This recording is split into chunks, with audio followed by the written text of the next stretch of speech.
While everyone was focused on tech layoffs, Seattle was committing tens of billions to what's shaping up to be the biggest transformation in its history. So today I'm breaking down all the mega projects happening right here. The waterfront, light rail, the airport, and more. As a Seattle native who's worked with over 900 families in this market, I can tell you that some neighborhoods are moving fast, and if you wait too long, the chance to get in could slip away. All right, so picture standing on a promenade along Elliott Bay, mountain views on one side, the water right there, people walking, vendors out, and Pike Place Market just behind you. Then you realize this used to be a highway. Well, that is what Seattle just pulled off. For as long as most people can remember, downtown Seattle's connection to Elliott Bay was blocked by a double-decker freeway called the Alaskan Way Viaduct. It ran right along the shoreline, cutting the city off from its waterfront.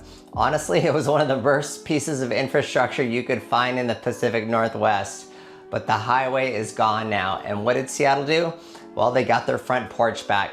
On September 6, 2025, the city officially opened its 20-acre waterfront park, a promenade stretching from Pioneer Square all the way north to Belltown, right along Elliott Bay. The American Society of Civil Engineers called it the single most important transformational program in the city in 100 years. The total investment is around $1.2 billion, new streets, rebuilt seawall, piers, parks, pedestrian connections, and it's been in the making for 2 decades. You've got a protected 1.2-mile bike lane running the length of the waterfront, a dramatic elevated park called the Overlook Walk that bridges a 100-foot elevation difference between Pike Place Market and the waterfront. Pier 58 has been rebuilt into a large public space extending right into Elliott Bay. They've planted over 1,000 new trees and 100,000 plants along Alaskan Way, and there are 2 new pedestrian bridges connecting downtown to the water. In just the first 4 months alone, the park drew millions of visitors, a sign that people came back again and again, not just once. New businesses have been opening up in Pioneer Square since the waterfront improvements wrapped up at the end of 2024, and they all say the same thing, that waterfront connection is why they chose to launch there. And trust me, when we get to the housing strategy, you'll see why these areas like Pioneer Square, Belltown, the waterfront corridor are where the real value is heading. But it's not done here. A new roughly 45 to 50 million project called Elliott Bay Connections is coming next. It'll extend these improvements all the way north to the Olympic Sculpture Park and Myrtle Edwards Park, and it's all time for the 2026 FIFA World Cup. But this waterfront transformation is far from finished, and the infrastructure that's going in now is about to change the game for Seattle neighborhoods the way this park did for downtown. What happens to a neighborhood's value when it shifts from you need a car to live here to you never need one again? Well, Sound Transit is running that experiment all across the Seattle Metro right now, and we're seeing the results in prices. Sound Transit's build-out is without a doubt one of the largest transit expansions in North America. Voters approved the core of it back in 2016, a massive program that connects Seattle to Everett in the north, Tacoma in the south, and neighborhoods like Ballard and West Seattle that used to rely on bridges and buses. The Linwood Link opened on August 30th, 2024, 8.5 miles and 4 new stations in Shoreline, Mount Lake Terrace, and Linwood, bringing Linwood within roughly 26 minutes of downtown Seattle by rail, no freeway required.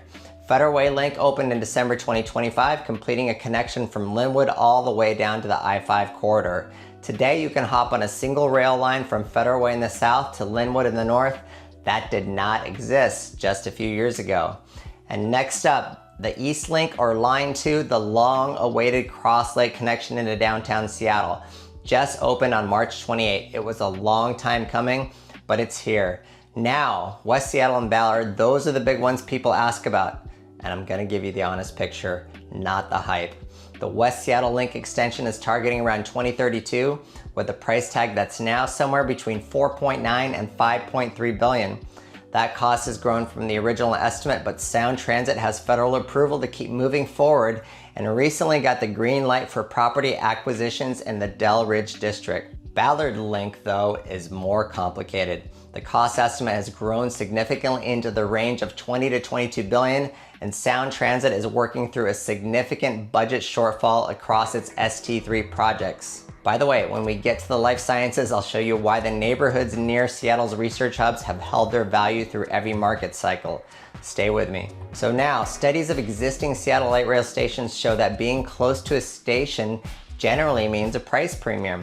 Capitol Hill, Beacon Hill, Pioneer Square, they all saw appreciation before and after station openings. So here's the neighborhoods to watch on the south end. Burien, SeaTac, Des Moines, and Kent sitting right at the crossroads of airport, freight, and transit infrastructure, and it's only getting more connected. Rail access changes which cities feel close, which neighborhoods feel possible, and ultimately which properties hold their value of the long haul. It goes so beyond the commute. Now, speaking of connections, I want to show you some things about SeaTac Airport. What's happening there right now is way bigger than most people realize. But first, you're probably wondering how all of this applies to your specific situation. Whether you're thinking about making the move to Seattle, or you're already here and deciding what to do next, or you're trying to figure out which neighborhoods are positioned best for the future, that's exactly where my team comes in. Check out my contact info and the home valuation tool in the description below. All right, let's keep going. Because the airport is next and it connects to something much bigger than most people expect. Most people think of an airport expansion as just a big construction hassle. But what's happening at SeaTac right now is a totally different story. This is a deliberate move to make Seattle a more essential city on the global stage. And trust me, the ripple effects are already showing up in the neighborhoods around here.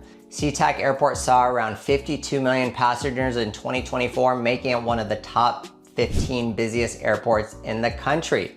The runway capacity is ready for more, but not the terminal, not so much. That's exactly what the current expansion is designed to fix. In October 2025, the FAA signed off on the Federal Environmental Assessment for Seattle's Sustainable Airport Master Plan, a critical step that opens the door for the next phase of planning and construction.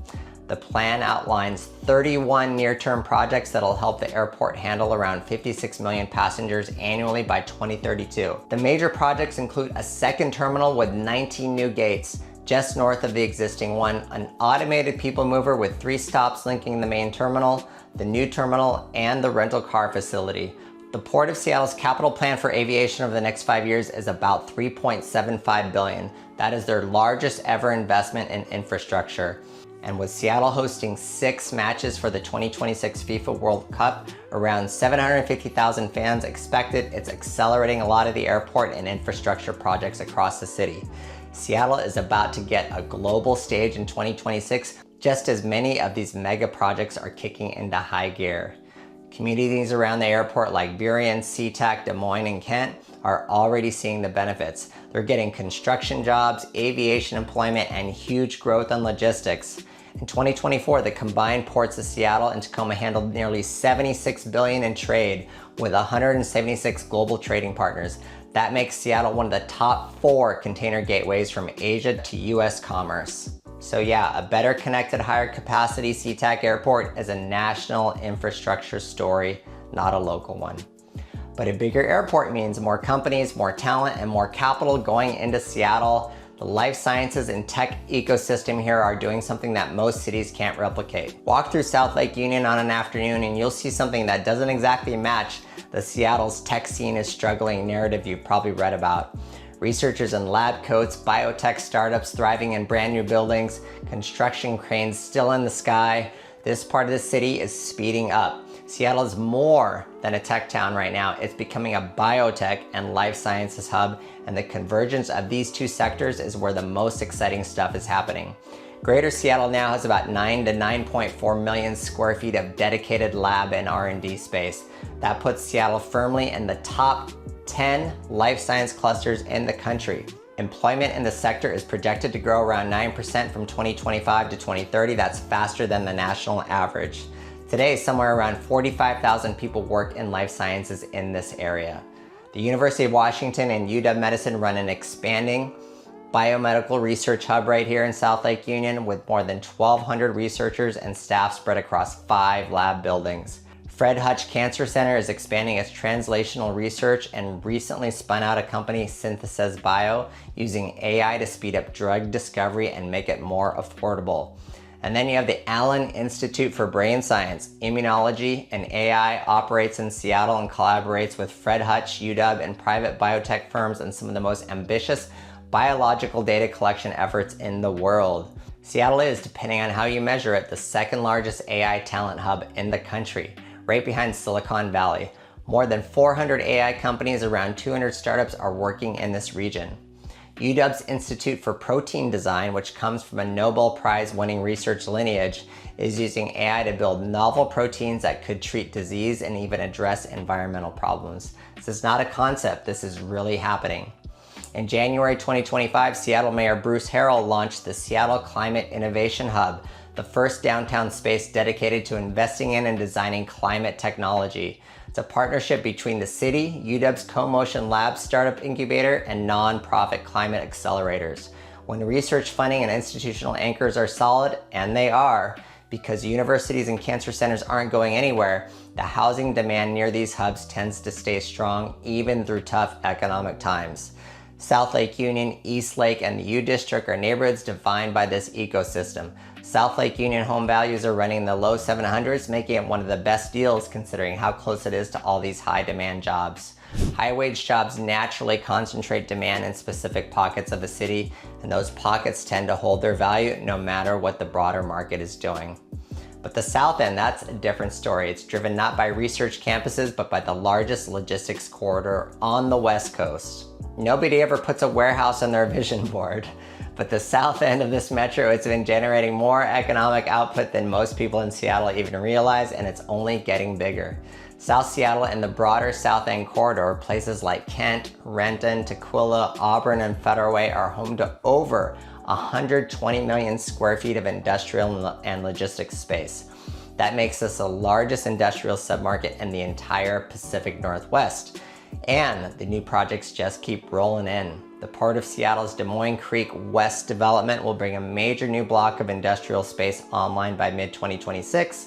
The Northwest Seaport Alliance handled nearly $76 billion in trade in 2024, working with 176 global trading partners. Combined port operations support over 265,000 jobs across the region, generating almost $55 billion in total business output. Washington State is consistently ranked as the most trade-dependent state in the nation. And recent federal investment is making the port even stronger.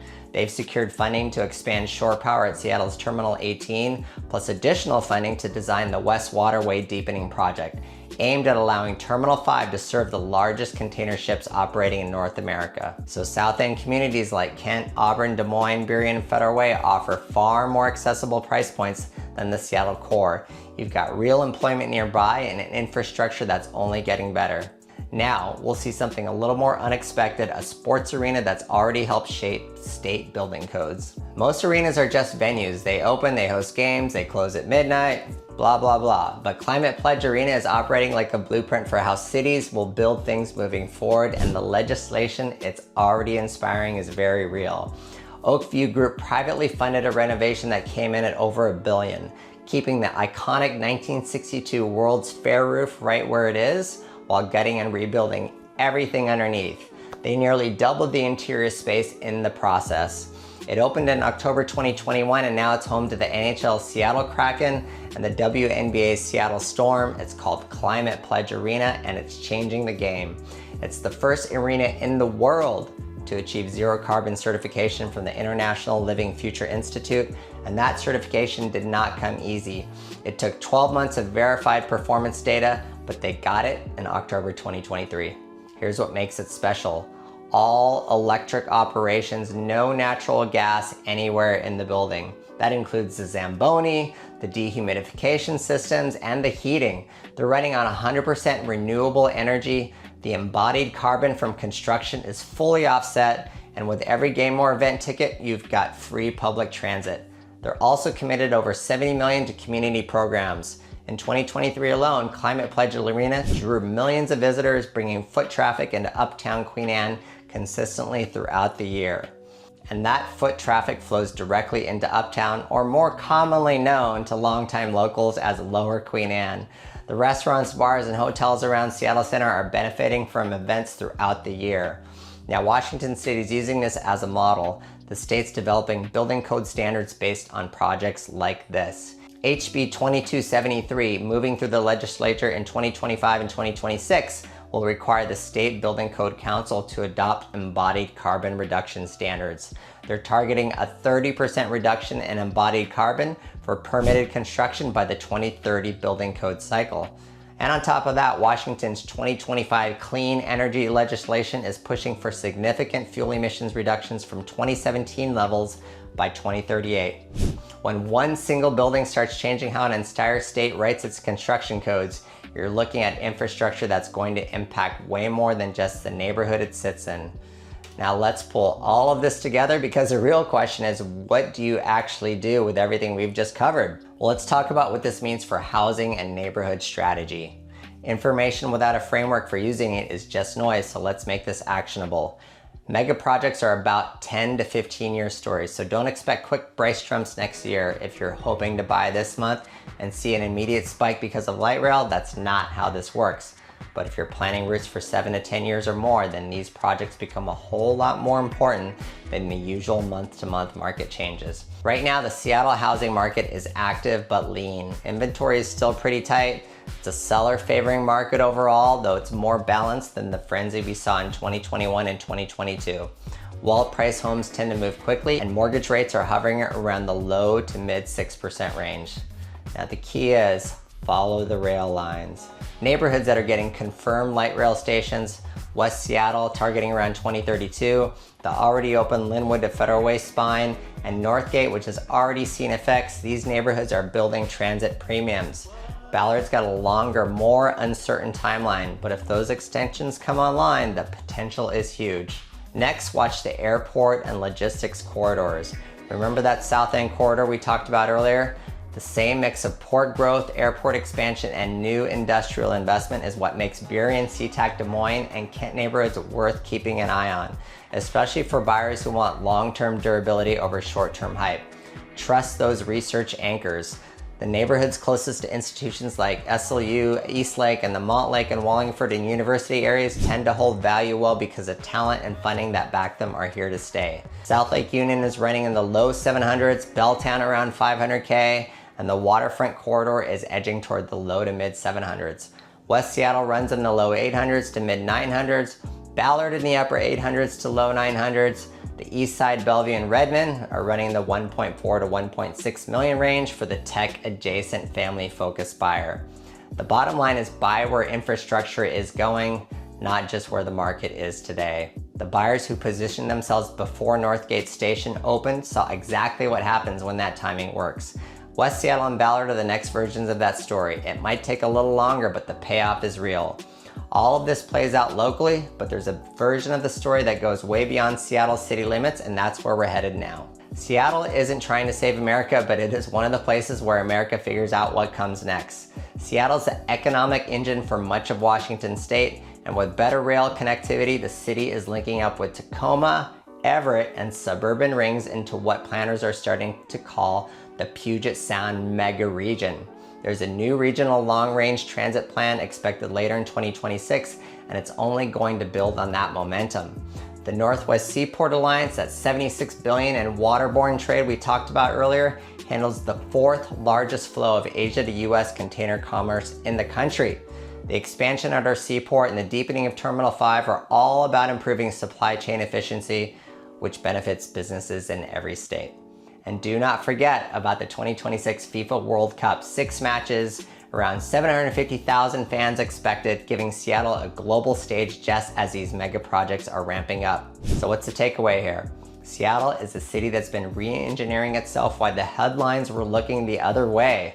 For buyers, sellers, and anyone thinking about their next move in the Pacific Northwest, this is exactly the kind of city you want to be in, positioned before the rest of the world catches up. If you've been watching this and thinking about your next move, this is your window. Email me directly at hello@mwagnerteam.com today. Whether you're buying, selling, or just want an honest conversation about where this market's headed, I'll give you a straight answer on what makes the most sense for your situation. And if you want to dive deeper into the airport expansion we talked about today, I've linked a full video on the latest SeaTac developments. It includes a pro tip on a security checkpoint most travelers don't even know about that'll get you through in minutes. Thanks for watching. I'll see you in the next video.